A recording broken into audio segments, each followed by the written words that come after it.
Engkau, kami sudah memuliakan Engkau. Tiba saat kami mendengar sebagian ini pada daftar Elohim.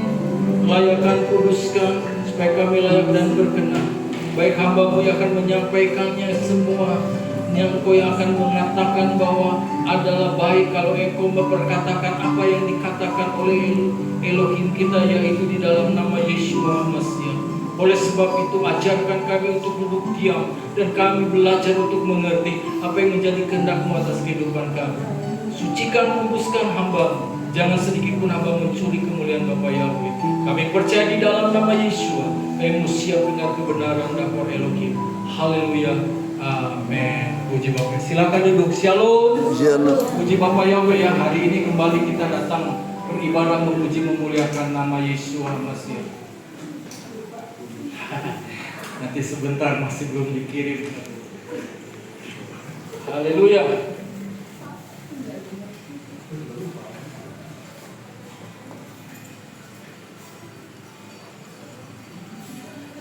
Baik, saya akan menyampaikan daftar Elohim pada hari ini mengenai soal kemurahan. Ya, saya berpikir ini baik sekali sebab karena kita hari-hari ini harus mempunyai sikap hidup yang punya dengan kemurahan.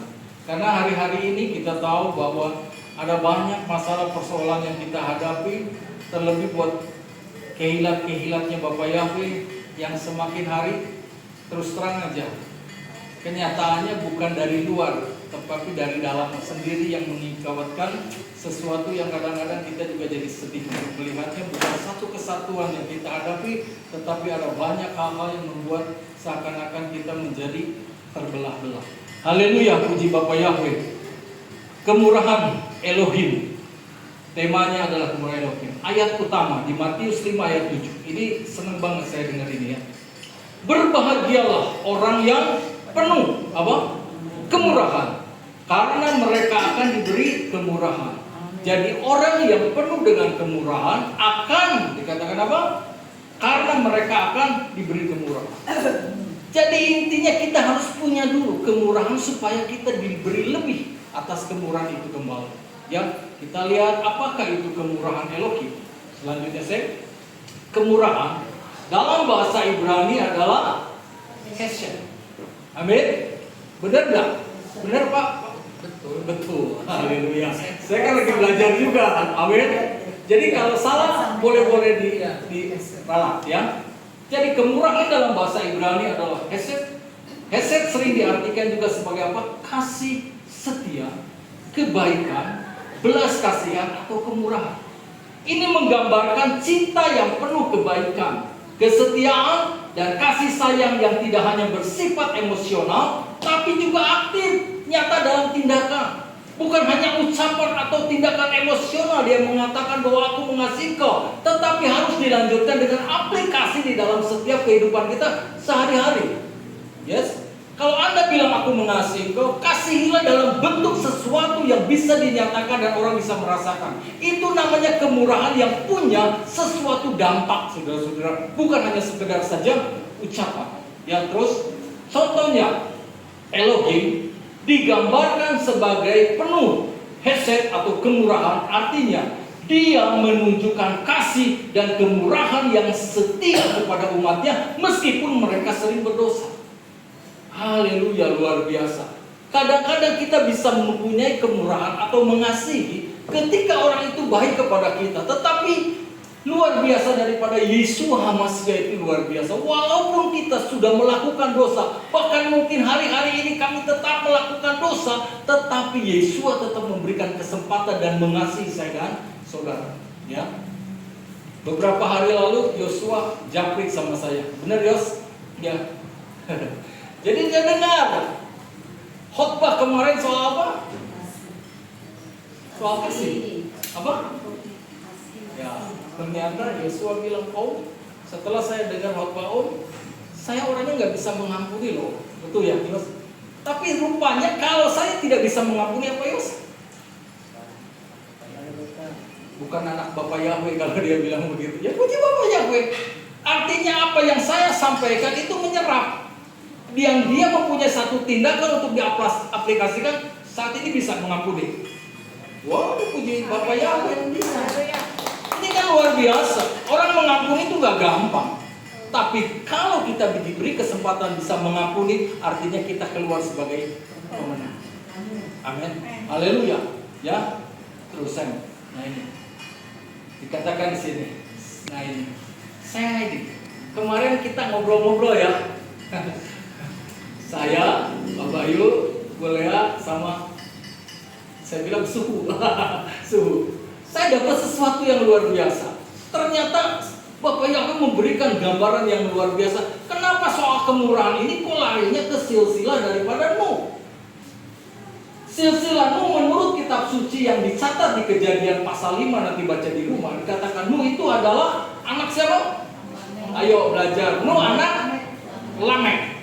Lamek adalah anak dari Metusalah. Metusalah adalah anak dari Henok. Henok adalah anak dari Yared. Yared adalah anak dari Mahalaleel. Mahalaleel adalah anak dari Kenan. Kenan adalah anak dari Enos. Enos adalah anak dari Set. Dan Set itu adalah anak dari Adam. Jadi ini ada silsilah dari mulai Adam sampai Nuh. Ada hal yang luar biasa. Di antara mereka semua umurnya panjang-panjang. Tapi yang lain meninggal, tapi cuma yang namanya Henok. Henok tuh gak mati. Amin. Luar biasa. Ha? Aduh, saya katakan kemarin dia bilang, nah ada kata di grup bilang begini, Pak, masa aniaya, masa kesusahan besar itu gimana? Setelah apa? Setelah ayo kasih bantu saya dong. Apa? Jadi maksudnya kesusahan itu berada sebelum sangkakala terakhir.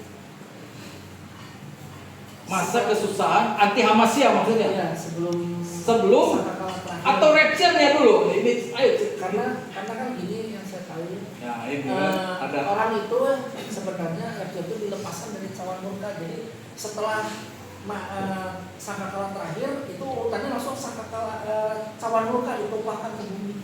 Itu urutannya. Jadi intinya semua pengikut-pengikut Yesus itu harus mengalami gitu. Karena Yesus juga menderita. Wah ini keren juga ya. Tapi saya mempunyai satu inspirasi yang memang waktu kita share ini begitu juga masalah soal Nuh. Ini kejahatan manusia yang semakin merajalela, akhirnya Yesus Bapak Yahweh bilang juga, aku menyesal sudah menciptakan manusia, betul nggak? Maka aku akan musnahkan. Tetapi di sini saya lihat ada silsilah yang luar biasa, mulai dari Adam sampai Nuh. Nuh dikasih kemurahan oleh Bapak Yahweh. Amin. Sehingga apa? Cuman keluarga Nuh yang selamat.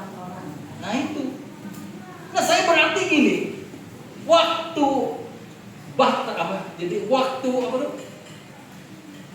air bah.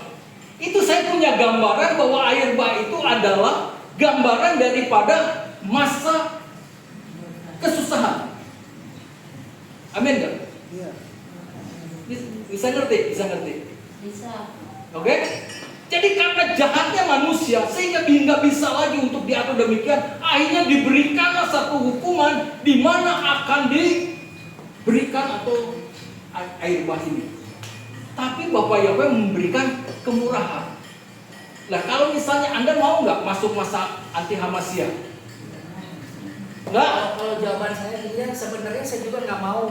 Nggak mau. Masuk dalam masa itu saya nggak mau terus terang. Semuanya nggak mau. Tapi bukan kehendak saya, tapi karena firman-Nya begitu ya kita nggak hanya firman-Nya begitu.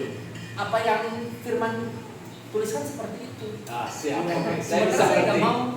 Karena masing-masing mempunyai tafsiran dan dilihat dari sudut pandang mana. Kalau saya mempunyai pengertian begini Pak, kalau kita tidak mau masuk dalam anti Hamasya, ya kita mati dulu, meninggal dulu. Amin. Rapture pribadi. Kita nggak bicara rapture dulu. Kalau nggak mau nggak? Oh nggak mau, ya udah, cepet-cepet pulang. Metusalah meninggal, nggak ngalamin. Betul nggak? Tapi mungkin waktu tidak meninggal, mungkin Metusalah juga bagian masuk di dalam bahtera itu. Tetapi Bapak Yahweh sudah atur sedemikian dulu, mana-mana yang boleh masuk di dalam bahtera itu. toh tetap masih ada kemurahan daripada Bapak Yahweh. Jadi argumentasi yang begini-begini itu yang kadang-kadang membuat kita tidak pernah bisa maju di dalam mengiring kepada Bapak Yahweh. Yang selalu dipikiran doktrin muter doktrin di situ sudah, tapi tidak pernah ada sesuatu yang bisa menonjolkan bagaimana cara hidup kita supaya kita berkenan dan kita dikenakan dilayakan oleh Bapak Yahweh dan kita bisa menjadi berkat buat sesama. Yang dipikirin cuma apanya? Pengajarannya terus. Akhirnya kita lupa dengan cara kita harus bagaimana menjadi pengikut seorang Yeshua Masiah itu. Amin. Prakteknya lupa, Pak, Bu, maaf kata. Nah, saya mau ngomong apa lagi? Tadi waktu saya beres-beres ini ternyata ada teman saya lagi, teman SMA yang punya, ini bilang, wah itu bos gede. Terus saya bilang, bos saya kenal sama dia. Loh, kok kenal? Dia sampai ngomong gini, dia banyak, propertinya banyak, dia banyak gudang-gudang. Dia bilang begini, saya nggak pernah nyangka model kaya lu bisa jadi pendeta. Wah aneh. Lu emangnya saya jelek apa sih? Saya itu udah hancur-hancur banget atau bobrok Pak? Atau gimana? Semua teman saya yang ketemu sama saya, gua mah nggak nyangka. Ini gereja lu. Ya iya, bukan yang gua punya. Bener nggak? Yang punya itu kan. Bagus ya. Bagus, bisa masuk berapa orang? Ya bisa, di dedet-dedet 100 orang juga masuk. Bener kalau nih. Tapi kenyataannya berapa? Nah orang kan langsung nanya. Yang ditanya bukan apa-apa, jemaat lu berapa? Kan gitu. Jadi ukurannya apa? Banyak sedikitnya. Buat saya nggak perlu, atau mungkin sebetulnya perlu juga banyak. Tapi kalau banyak tidak berkualitas, buat apa juga? Mungkin saya disiapkan oleh Bapak Yahweh hanya untuk menggembalakan yang segini-gini aja. Tetapi ini adalah jiwa yang murni yang diberikan Bapak Yahweh buat saya. Itu aja buat saya gak penting. Amin. Siapapun yang datang hari-hari ini, saya percaya gerakan Yeshua HaMashiach lewat Ruach Kodesnya bekerja sehingga dia mau di tempat ini. Itu udah, saya mau udah nggak pusing lah soal ini. Tapi yang penting saya katakan setelah ada di sini ya kita harus menghormati setiap aturan-aturan yang ada di tempat ini supaya kita belajar juga untuk menjadi dewasa di dalam setiap hal. Karena di dalam penggembalaan itu ada sifat otonom, tetapi jangan sampai menyalahi aturan yang sudah Yeshua tetapkan. Amin. Ayo, kenapa sih? Kok Nuh yang dikasih kemurahan? Terus saya. Jadi garis keturunannya dimulai dari Adam, melalui keturunan yang terus berlanjut sampai ke Nuh. Pikir-pikir kalau saudara mulai dari Adam sampai Nuh itu manusia tuh ngeselin Bapak Yahweh nggak sih? Jujur ya? Baru pasti udah jelas. Klimaksnya pada zaman Nuh ini, saya menyesal. Apalagi mereka kawin dengan wanita-wanita dunia ini dikatakan katanya cantik-cantik, sehingga mereka semakin banyak berlipat ganda, saudara-saudara. Ya, haleluya. Terus, nah di sini. Kemurahan dalam kisah awal kitab suci ini ceritanya. Kejadian 6 ayat 8 dan 9. Nuh mendapatkan kemurahan di mata Yahweh. Bukan itu salah, bukan yang lain-lain, tetapi adalah Nuh, saudara-saudara. Dan Nuh itu adalah sekali lagi garis keturunan daripada Adam. Dan juga di situ ada peran Henokh, di mana Henokh itu mempunyai andil yang luar biasa karena dia tidak mati tetapi dia diangkat hidup-hidup. Ini luar biasa. Nuh mendapatkan kemurahan di mata Yahweh. Kejadian 6 ayat 9. Namun Nuh mendapat kemurahan di mata Yahweh.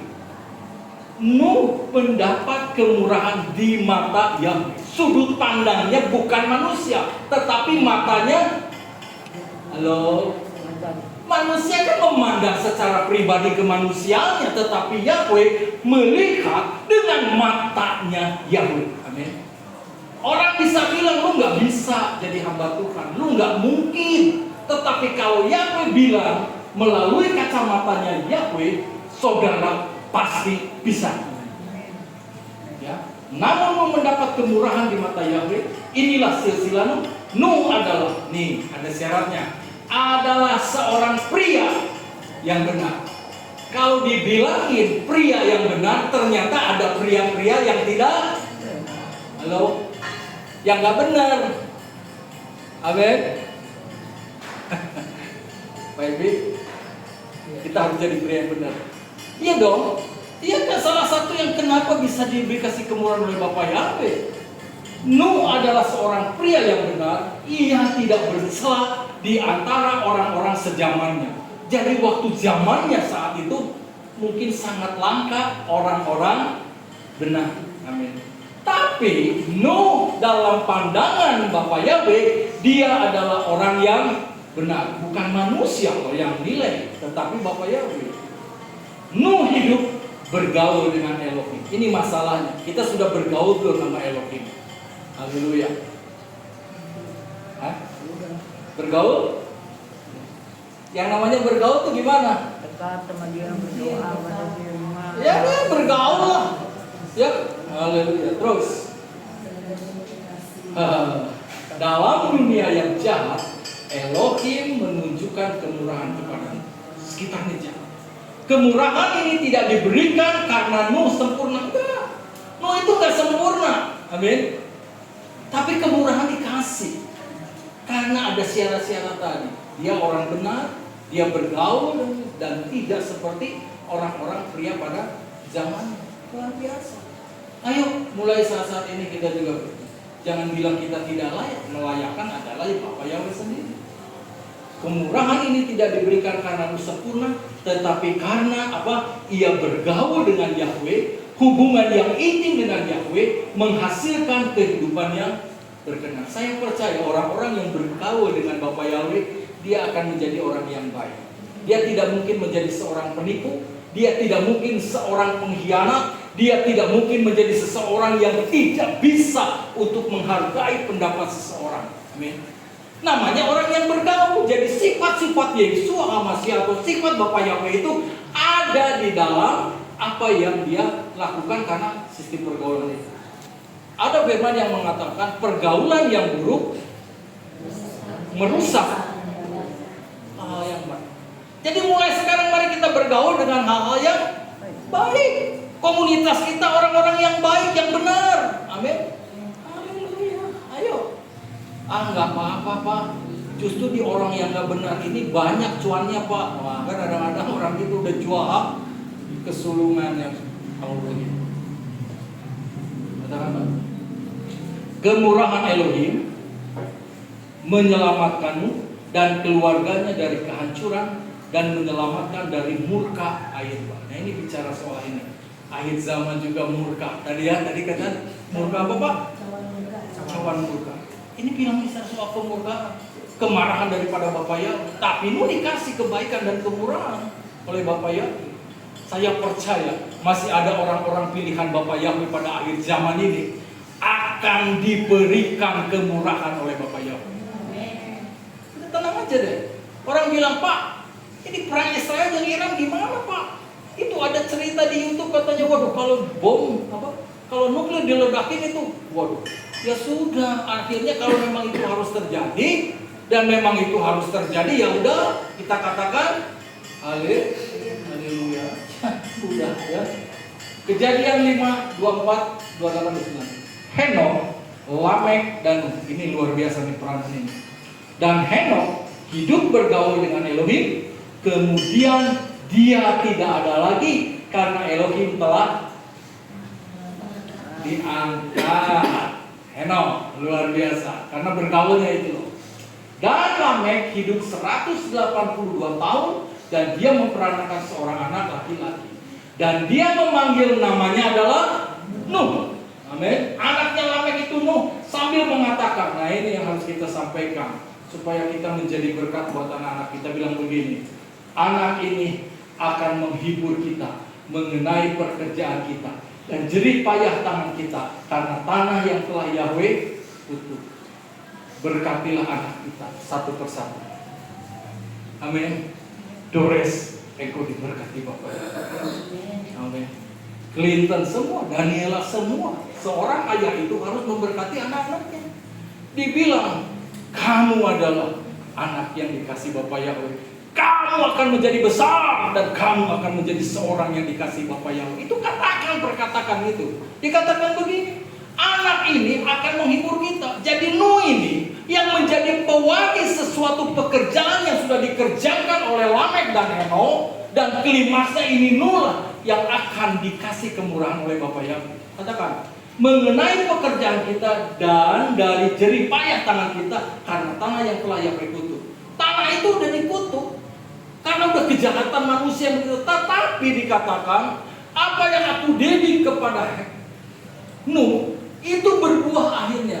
Walaupun itu tanah dikutuk, tetapi kemurahan Bapak Yahweh itu nyata.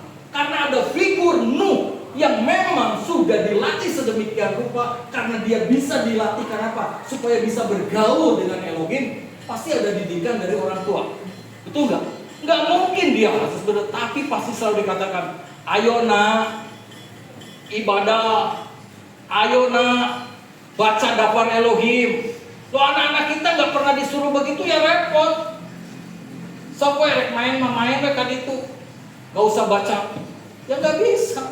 Nah, tuh renungan yang dikirim Pak Jemi baca minimal kayak gitu supaya ada sesuatu bekal, ada sesuatu yang ditanam, yang ditabur. Mungkin hari ini kita tidak menuainya, tapi next kali waktu pasti akan menuai. Ini katakan, kalau ada orang tua bilang begini waktu dilahirkan, anak ini akan menghibur kita. Artinya apa? Ada kesusahan besar yang dialami oleh orang tua, tetapi dengan kelahiran anak ini dia mengatakan, dia yang akan menghibur aku. Setiap apa yang jerih payah yang aku kerjakan yang tidak pernah membuahkan hasil, hari ini karena kelahiranmu ada sesuatu yang luar biasa. Amin. Terus maknanya, kemurahan Elohim dinyatakan kepada mereka yang berjawab dengannya. Ini ingat baik-baik. Kemurahan Elohim bukan hanya penyelamatan dari hukuman, tetapi juga ada penghiburan di dalam penderitaan dan harapan bagi masa depan. Triple bonus. Amin. Haleluya. Kita sekarang susah, gak apa-apa, tapi kita selalu ada di dalam kehidupan Bapak Yahweh, dan kita pasti akan diperkenan dan kita akan selalu diberikan penghiburan dari Bapak Yahweh. Terus, haleluya. Kemurahan dalam perjanjian dengan umatnya. Yang pertama, itu kemurahan mempunyai makna perjanjian dengan umatnya. Ulangan 7 ayat 12. Dan akan terjadi karena kamu mendengarkan semua peraturan itu serta melakukannya, maka Yahweh Elohimmu akan memegang perjanjian dan kemurahannya yang telah dia ikrarkan dengan sumpah kepada leluhurmu. Ada satu perjanjian dan pasti dia akan lakukan kerjakan. Itu kemurahan, berbicara soal perjanjian loh, antara kita dengan Bapak Yahweh dan keturunannya. Amin. Jadi sekali lagi, bukan kita saja sebagai orang tua yang harus bergaul dengan Elohim, tetapi anak-anak kita tetap harus bergaul dengan Elohim. Terus maknanya, kemurahan Elohim terikat pada kesetiaannya terhadap perjanjian. Cuman Bapak Yahweh yang bisa setia terhadap perjanjiannya. Manusia kadang-kadang ikat janji. Janji benar ternyata bohong. Amin. Saya ingat waktu saya kemarin kan waktu kita ke Magelang, saya kan di ini juga ya, pernikahan Pak. Pengudusan pernikahan. Ingat tuh. Apakah engkau Cemi akan menerima satu-satunya Rosiana sebagai istrimu yang sah? Baik senang, baik susah dan sebagainya. Apakah jawabmu? Apa? Ya namanya mau nikah. Pasti jawabnya apa? Yo, saya bersedia. Kan selalu gitu kan? Apakah Rosiana kamu bisa menerima Cemi ngasih untuk menjadi suami yang satu-satunya baik susah dan pasti jawabnya apa? Coba waktu misalnya ikrar pernikahan itu, waktu ditanya gitu, si salah satu dari mempelai itu bilang begini, oh, yang nyaksi itu gimana? Yang nyaksi itu dia bilang, ayo cepetan jawab dong. Coba, terus dia bilang, enggak juga sih. Coba kalau ngomong gitu tuh gimana? Batal nggak kawinnya? Hah?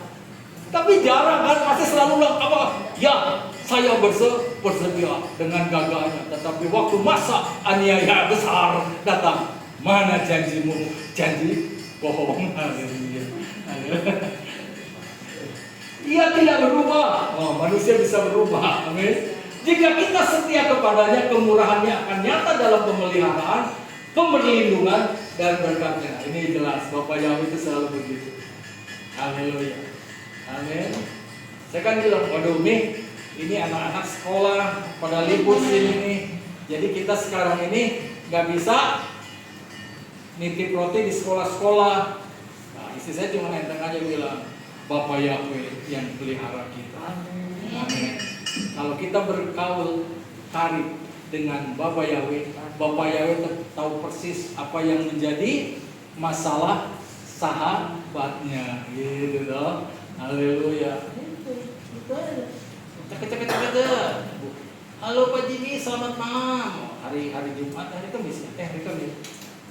Ini Ibu Haji Ipah Saripah. Wah, ya sudah sih gitu. Haji Ipah Saripah gitu kan. Gitu kan? Ya Bu, ada apa? Nanti buat hari Minggu pesen roti ya 60 biji buat ibu-ibu pengajian jam 5 pagi udah nyampe rumah saya. Aduh, haleluya. Ada berkah. Amin. Selalu ada. Kemarin lagi yang Best Auto yang tukang jok situ di situ. Kalau Uncle sekarang terkenal. Nama saya udah bukan Jimmy lagi tapi Uncle. Semua banyak orang sampai anak-anak remaja di kompleks saya bilang, "Halo Uncle." Aduh, haleluya. Jadi enak juga dipanggil Uncle. Karena loh Uncle. Besok-besok sudah saya ganti Gembala Betsimka Uncle Jim. Nah sekarang Pak Yefta mau yang tua aja nanya saya bilang apa? Uncle. Jadi mulai sekarang Uncle banyak berdoa. Tidak perlu menunggu waktunya. Hari ini juga kalau perlu diputuskan. Oh haleluya. Soal apa Pak? Secret. Nanti ada jawabnya. Haleluya. Tadi aku WA-an sama Pak Teo, lagi di mana? Saya di Jakarta Pak. Jadi kemarin yang khotbah di Surabaya siapa? Pak Jensen. Oh haleluya. Puji Bapak Yahweh. Ya. Saya bilang, Pak katanya bakal ada fellowship atau saresehan kalau GPR. Iya Pak. Di mana? Di Jogja. Kapan Pak waktunya Pak? Lagi kita atur waktunya. Kapan? Saya bilang kalau bisa Pak bareng-bareng sama piknik kami Pak. Jemaat Besimka. Mau nggak ikut fellowship? Ya udah sambil yang lain main saya ikut fellowship gitu. Amin. Mau nggak? Amin. Oh ya amin lah. Cuma Ibu Helena yang amin yang main. Aduh, kurang bergaul sama Elohim. Bener nggak? Karena pasti bilang, aduh kok biayanya gede dari mana gitu? Bergaul dengan Elohim itu dia bilang apa? Dia tidak berubah janjinya. Kita setia. Kemurahannya nyata dalam pembelian baik perlindungan dan berkatnya. Aminin dong. Aduh, selalu deh kalau udah disarankan soal duit dengan dana mulai ciut. Aneh. Jemaat kita tuh Betsimka tuh jemaat Bapak Yahweh itu diberkati Bapak Yahweh. Haleluya. Kemarin kan bilang, itu kan ada tuh. Kan kayaknya Ibu Helen mau beli mobil lagi. Saya kenalin kan sama Iren yang salesnya Honda yang di Ciberem. Yang nge-WA saya, Pak Jim mau beli nggak mobil mau keluaran baru inden ya Pak ya? Oh haleluya. Oh siap. Inden berapa? Inden kan Pak 2 juta juga boleh. Ya. Mobilnya keren. Mobilnya sama kayak HS tapi keluarannya Honda. Wah itu pasti keren. Saya bilang harganya berapa? 700 juta Pak Jimmy. Haleluya saya bilang. Ya nanti saya inden 1. Lah. Amin. Ngapain apa nih? Amin Pak. Haleluya. Kita dulu. Dalam doa saya sorry ya, saya ngomong bilang, Bapak Yahweh berkatilah jemaat Betsimka. Amin. Engkau datangkan kembali baik jiwa-jiwa lama, baik pun jiwa-jiwa baru. Halo. Yang baru dan ngomong. Haleluya kan? Saya kan gak salah doanya. Baik yang lama, baik yang baru. Yang lama nggak ada, pasti yang baru Bapak Yahweh kasih. Udah kita punya satu sikap yang positif aja deh. Ya, haleluya. Terus, Sam, yaitu perjanjian. Yang kedua, kemurahan itu sebagai bagian dari hidup orang percaya. Ini soal kemurahan. Kita belajar soal kemurahan. Mazmur 23 ayat 6. Sesungguhnya kebaikan dan kemurahan akan mengikuti aku seumur hidupku. Amin. Dan aku akan tinggal dalam bait Yahweh sepanjang masa. Tinggal aja terus deh di Beit Simka, Anda diberkati Bapak Yahweh. Di Beit Simka ada Bapak Yahweh bekerja. Itu gak salah kan saya kan bilang kan? Tinggal dalam bait Yahweh sepanjang masa. Haleluya. Ini bicara dari bagian hidup orang percaya. Maknanya, bagi yang hidup dalam penggembalaan Elohim, perhatikan, semua orang harus ada di dalam penggembalaan. Kalau tidak dalam penggembalaan, artinya adalah domba-domba yang liar. Amin. Soal sikap gembalanya yang baik atau yang buruk, wah saya mah itu mah nggak pusing. Tapi saya mau belajar menjadi seorang gembala yang baik, yang sesuai dengan karakternya Bapak Yahweh aja gitu. Ya. Penggembalaan, kemurahan bukan hanya masa lalu. Pak, dulu saya orang kaya Pak. Bapak Yahweh gak nanya lu dulu. Yang Bapak tanya sekarang, amin. Ya percuma mau ngapain? Kalau saya bilang Pak, dulu sebelum jadi hamba Tuhan, lo saya hebat Pak. Saya punya mobil sendiri, istri punya mobil sendiri. Pak Jimmy pakai mobil Mitsubishi Kuda, istri pakai Grand Levina, anak pakai Honda Jazz, keren gak? Saya gak udah pusing lagi. Yang sekarang, haleluya, kemana-mana naik Lexi, Uncle Jim naik Lexi, motornya Lexi gitu motornya. Tapi kan Bapak Yahweh senang aja puji Bapak Yahweh. Saya bilang Bapak Yahweh, kok dari pagi hujan terus, kapan berhentinya? Sampai tadi saya masangin speaker masih hujan. Ya saya udah pulang, hujan-hujanan saya pulang. Saya masuk, saya doa, Bapak Yahweh, supaya jemaatmu nggak hujan. Bapak Yahweh tolong, supaya hujan bisa berhenti. Lo pas mau jalan, panas. Ya, panas. Hujannya berhenti. Tidak berkata Musa. Mengikuti bagi yang hidup dalam penggembalaan Elohim, kemurahan bukan hanya masa lalu atau harapan masa depan, enggak, tetapi sepanjang masa dalam hidup kita. Mengikuti di sini berarti apa? Mengejar. Mengikuti enggak? Kita dikejar berkat. Amin. Bukan kita kejar berkat, kita dikejar berkat. Amin. Mengikuti berarti mengejar kemurahan Elohim, mengejar kita setiap hari. Bahkan saat kita gagal juga, kemurahan itu tetap mengejar kita. Amin. Aduh, happy banget. Benar. Haleluya. Terus next. Nah, maknanya orang yang baik, makanya ini nggak salah juga. Orang yang baik menerima kemurahan dari Yahweh, tetapi dia akan menghukum orang-orang yang berencana jahat. Ini dia janji Yahweh. Maknanya hidup dalam kemurahan berarti menjadi orang baik, bukan karena perbuatan baik lo yang menyelamatkan, tetapi karena kasih karunia itu mengubahkan. Kemurahan Elohim menciptakan orang yang menyukai keadilan, bukan kejahatan. Ingat baik-baik ya. Oke, terus yang ketiga, kemurahan itu adalah bagian dari iman yang hidup. Itu kemurahan. Orang bisa mempunyai kemurahan kalau punya iman yang teguh. Kalau orang gak punya iman, kemurahannya mandek, nyetok, udah gak bisa lagi. Tapi karena ada iman, dia percaya kalau aku melakukan sesuatu karena dia lebih susah dari saya percaya saya akan diberkati oleh Bapa Yahweh. Itu akan bekerja. Tapi kalau tidak ada iman, Anda gak bisa akan melaksanakan itu kemurahan, gak bisa. Wong aja saya susah Pak, ngapain saya harus nolong dia? Tapi ingat loh, ada banyak saat-saat ini justru orang yang susah yang menolong kita. Benar gak? Daripada orang-orang, coba, saya tuh gak habis pikir. Saya pengen beli nasi kuning, ceritanya nih Pak. Bu, lupa gak bawa duit, saya bilang. Di celana yang satu, dia bilang apa? Tenang naon saya, nanti aja. Bukan bilang, gak bisa kalau gitu, enggak. Bawa aja dulu. Besok ya Bu, gak usah janji. Oh, saya digituin, saya jadi gak enak hati. Gak usah janji. Kapan aja kalau ngelewat ke sini baru bayar. Coba kalau kayak orang kita, gimana? Gak ada duit ya gak bisa keluar nih barang. Tapi mereka masih Padahal kalau saya pikir mereka cuma jualan nasi uduk, nasi kuning. Tahu nggak Pak di mana itu nasi kuning, nasi uduknya? Di Karanganyar. Ini tukang nasi kuning, nasi uduk. Ya yang sebelum ke Pajagalan itu ada nasi uduk. Wah kalau pagi itu ramai. Bu, hilang tenyangan artos. Bawa aja, gampang bayarnya gitu bayangin. Orang yang saya anggap susah, lebih susah dari saya bisa berkemurahan. Apa punya roh kodes? Ya bukan juga.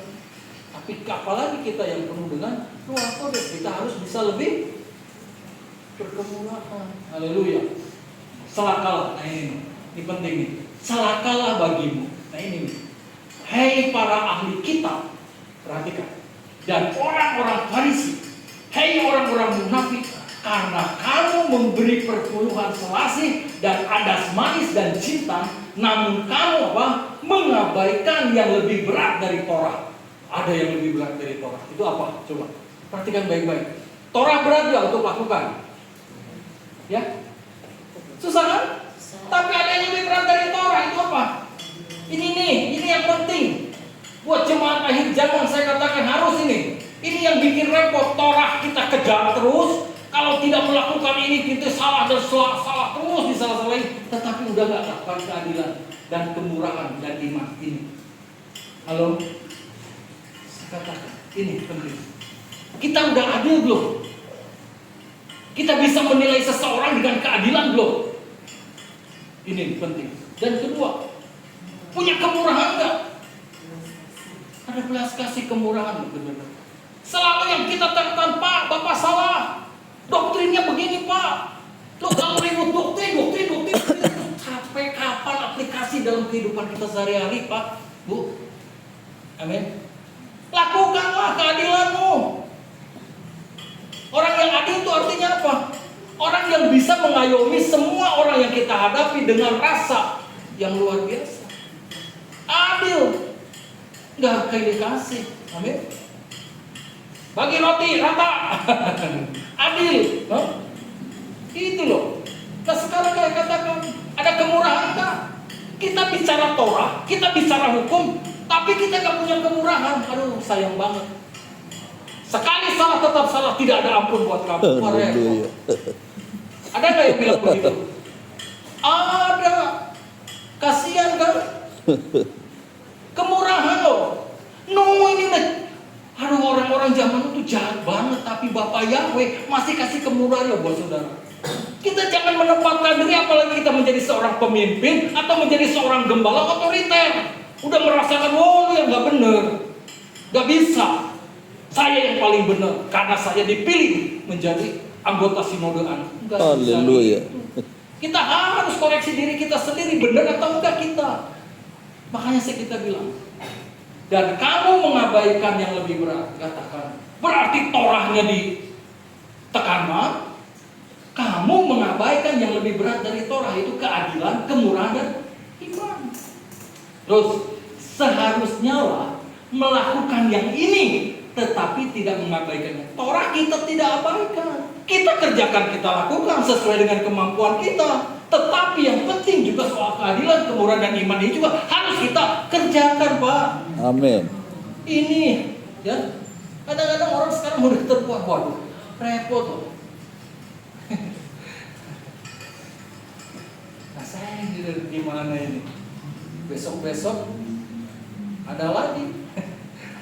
Seperti berita, kok bisa gini, kok bisa gitu. Haleluya. Ya semua juga bisa selama manusia punya otaknya sendiri-sendiri. Tetapi kita tahu semua hanya beralaskan dengan kemurahan Bapa Yahweh.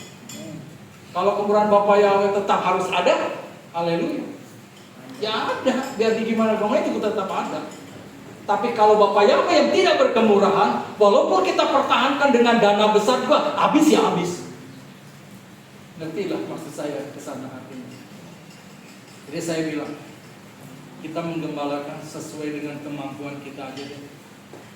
Ya, saya percaya inilah domba-domba yang sudah dipercayakan Bapak Yahweh, dan Anda itu mempunyai satu kesan yang luar biasa buat saya dan Ibu Gembala. Amin. Kalau kemarin, wah itu ya, saya senang banget. Waktu Ibu Ile bilang gini, Oh ini lagi nunggu apa bu? Lagi nunggu makan es krim, lagi nunggu bocil. Lagi bocil mau berenang. Lu bocil siapa? Saya katakan, apakah teman-temannya Daniela? Ternyata setelah saya lihat statusnya, ternyata Daniela, Yosi dan Cila, mereka bareng berenang bareng. Kan asik loh. Enak gak? Bener gak? Enak gak? Iya dong. Jangan nanti ngumpulnya menyudutkan satu dengan yang lain, tidak. Ayo, nah besok-besok lagi. Ayo Pak Jem, Pak Jem sama Ibu kita healing kemana? Gunung Pangrango. Asik lagi kan? Waduh, gembala tuh sama jemaatnya jalan-jalan healing. Enak gak? Enak gitu. Nanti ujuk-ujuk Ibu Helina, Ibu Hermina akan sama halnya gitu kan? Nah, ada kerjasama yang baik satu dengan yang lain, mewujudkan sesuatu yang luar biasa. Bagaimana kita sudah meneladani Yahweh itu berkemurahan, jemaat Bethsaida juga harus punya kemurahan. Waduh. Nah, Ibu Lydia rektimik deui sakedeung deui nggak ngajak saya. Tanggal 2 Juli mau healing sama Pak Robert ke Jogja dari tanggal 2 sampai tanggal 5. Asik gak? Jadi nggak jualan roti. Nggak apa-apa. Yang penting nikmatin itu berkah. Saya bilang, naik apa? Naik apa bu? Naik kereta apa? Lodaya Next Generation. Asik. Hotelnya udah dapat, udah. Sehari di sini, 2 hari di sono. Haleluya. Deket Malioboro ya? Ya udah. Nanti kalau kita berangkat, ibu tetap ikut lagi kan? Oh iya, ikut lagi. Itu asik. Nggak apa happy, piknik Pak. Ajak istri. Wah, sama dengan meruntuhkan gunung. Lain lagi.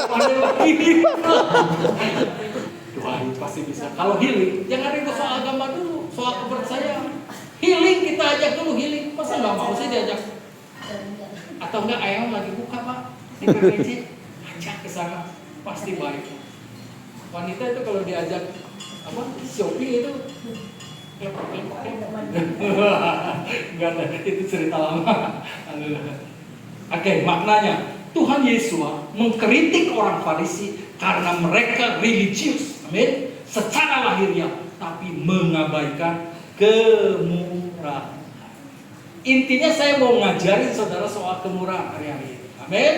Dan terus next, haleluya, nggak panjang-panjang.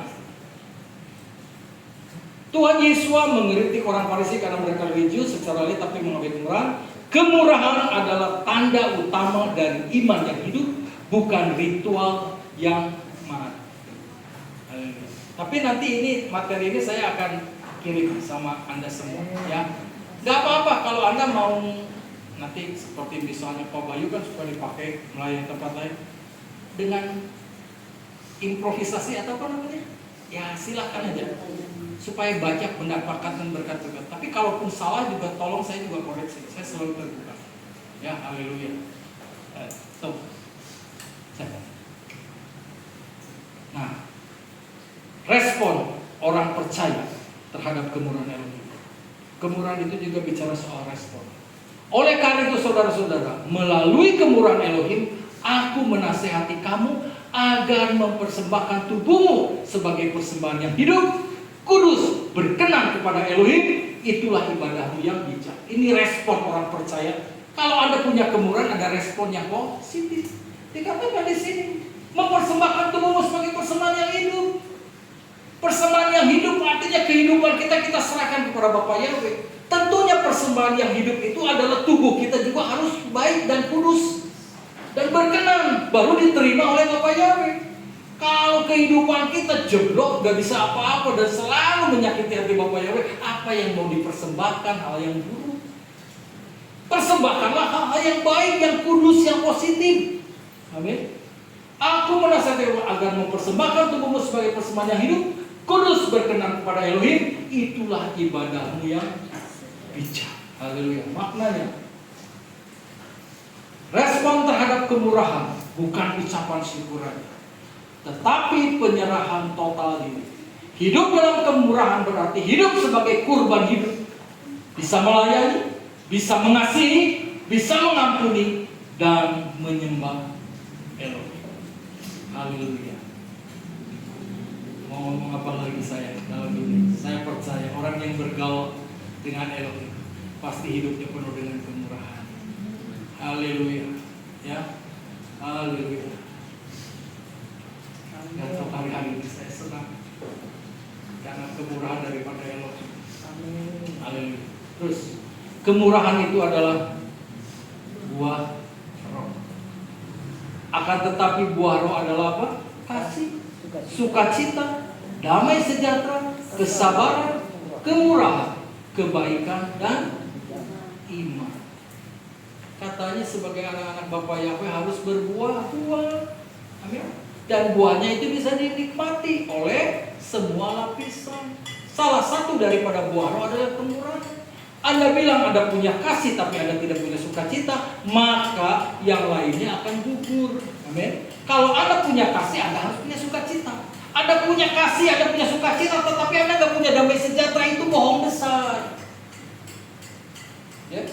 Jadi ada kasih, ada sukacita, ada damai sejahtera, ada kesabaran, kemurahan, kebaikan, dan ada iman. Ini harus ada satu paket. 7 angka sempurna. Itu. Ya. Ya, terus. Kemurahan bukan hasil usaha manusia, tetapi buah dari Roh Kudus yang tinggal dalam diri kita. Semakin kita hidup oleh Roh, semakin kita murah hati seperti Bapa Yahweh di Syamai. Kalau bukan kemurahan Bapa Yahweh, hari ini kita nggak ada di tempat itu. Kalau bukan karena Bapa Yahweh, kita tidak akan bisa bertahan di dalam menghadapi kehidupan yang sangat-sangat berat pada hari-hari ini.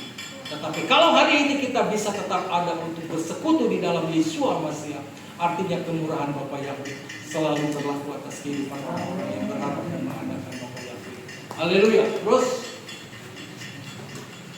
haleluya. Kesimpulannya, kalau udah kesimpulan udah narik nafas panjang. Beres euy, anggeus euy. Haleluya. Amin. Kesimpulan Matius 5 ayat 7. Berbahagialah orang yang penuh kemurahan, karena mereka akan diberi kemurahan. Itu tadi ya, penerapannya. Orang yang menerima kemurahan Elohim dimampukan untuk bermurah hati, bukan karena kuat hebat gagah kita. Orang bisa berkemurahan karena dimampukan untuk bermurah hati. Kemurahan yang kita tabur akan kita tuai, bukan dalam hukum balas jasa, tetapi sebagai hasil dari relasi kasih dengan Elohim. Udah pasti deh, pasti akan diberkati, dibalas. Tidak pernah akan diutang-utang, dia akan bayar secara luas apa yang kita sudah kerjakan. Renungkan, perhatikan, periksa hati kita. Apakah kita hidup dalam kesadaran akan kemurahan Elohim? Yang pertama. Kedua, harus berbelas kasih, mau memberi pertolongan kepada orang yang membutuhkan tanpa pamrih. Yang ketiga, renungkan kemurahan Elohim setiap hari, Mazmur 26, dan jadikan itu dasar hidup kita. Haleluya. Mazmur 23 ayat 6. Sesungguhnya kebaikan dan kemurahan akan mengikuti aku seumur hidupku, dan aku akan tinggal dalam bait Yahweh sepanjang masa. Amin. Bapak Yahweh memberkati. Dan sebagai